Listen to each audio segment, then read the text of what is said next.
Di situ ada yang hilang atau memang lupa kalian memasukkan datanya? Ada yang terpotong di sana.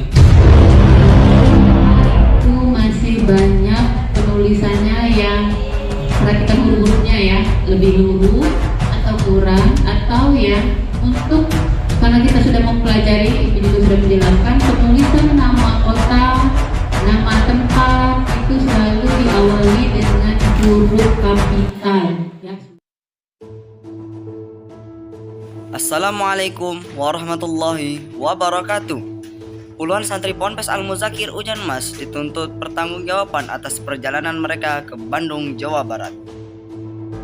Hal ini dikarenakan perjalanan mereka ke Bandung, Jawa Barat ialah bukannya perjalanan biasa, melainkan untuk riset ilmu.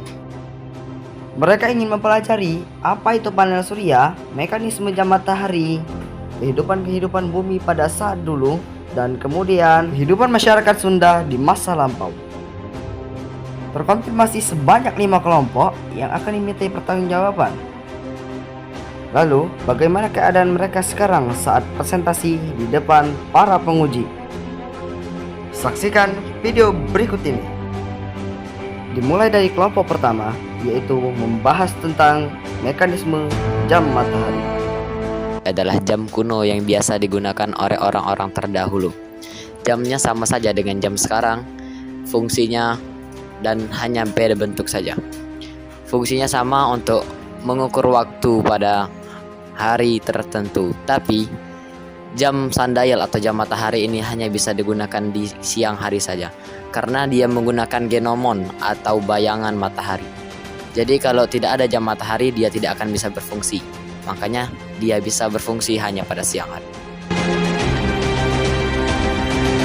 Sebagai santri ilmuwan ulama, mereka tidak luput dari pertanyaan-pertanyaan kritis yang diberikan oleh para penguji atas pembahasan yang mereka berikan. Genomon ya.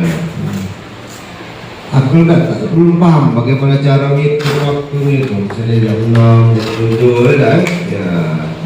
Tandanya kita ada alat itu. Nah, bagaimana menentukan titiknya misalnya jam 6 kan? Dan tekan matahari ini dari 3 bulan sekali kan bergeser ya? Ya, nah, 3 kali udah bagus, tinggal pengalaman yang akan mengujinya nanti jadi profesional apa namanya yang ada itu yang bersemangat motivator. Nah itu bagus, ini cocok jadi motivator. Jadi harus Keringat dingin yang mereka rasakan seketika hilang ketika para penguji memberikan nilai A+ kepada mereka. Pembahasan kelompok selanjutnya ialah mengenai efisiensi pada panel surya. Efisiensi panel surya mengacu pada kemampuan panel surya dalam mengubah energi matahari menjadi listrik. Efisiensi ini biasanya dinyatakan dalam persentase yang menunjukkan seberapa banyak cahaya matahari yang dapat berkonversi menjadi energi listrik. Kami apresiasi yang tinggi buat kelompok 3 ini. Sebenarnya udah bagus paparan ini kan, udah pakai PPT, udah melihat ke sana menjelaskannya. Alhamdulillah Pak, lihat ini kayak mahasiswa ya. Terima kasih kepada anak-anak dengan berani percaya diri ya untuk menyampaikan hasil riset ya di depan KS ya. Selamat kepada anak-anak sekalian ya. Apresiasi penuh diberikan oleh tim penguji untuk kelompok ini. Selamat ya.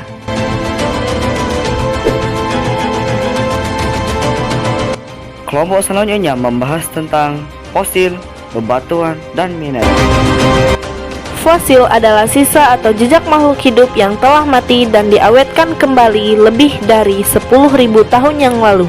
Sisa organisme yang didefinisikan sebagai fosil seperti tulang belulang, tengkorak kepala, dan gigi. Artinya, fosil adalah sisa atau bekas dari makhluk hidup yang kemudian mengeras dan berubah menjadi batu ataupun mineral.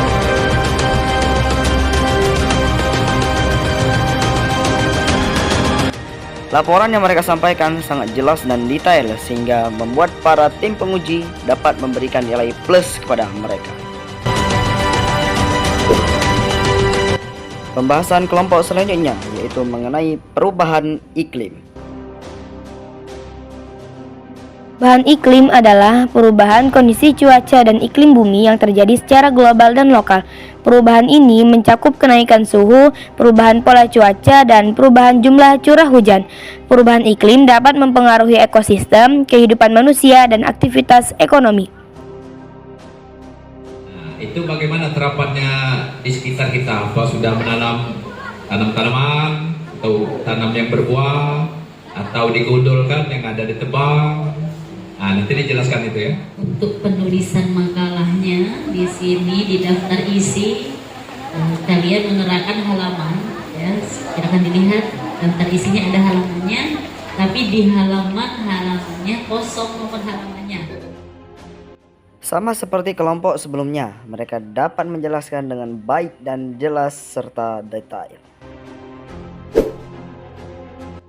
Pembahasan kelompok terakhir mengenai kehidupan orang Sunda di masa lampau. Kehidupan masyarakat Sunda di masa lampau ditandai oleh struktur sosial yang teratur dengan pembagian kekuasaan dan kepemimpinan yang jelas.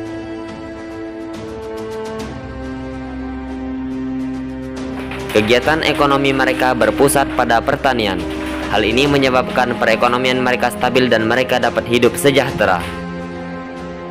Pembahasan yang mereka jelaskan dapat membuat kita tahu bahwa masyarakat Sunda pada zaman masa lampau dapat hidup karena pertanian. Demikianlah video pertanggungjawaban santri mengenai riset akbar yang telah mereka lakukan. Semoga dapat memotivasi kita untuk semakin maju. Demikian, wassalamualaikum warahmatullahi wabarakatuh.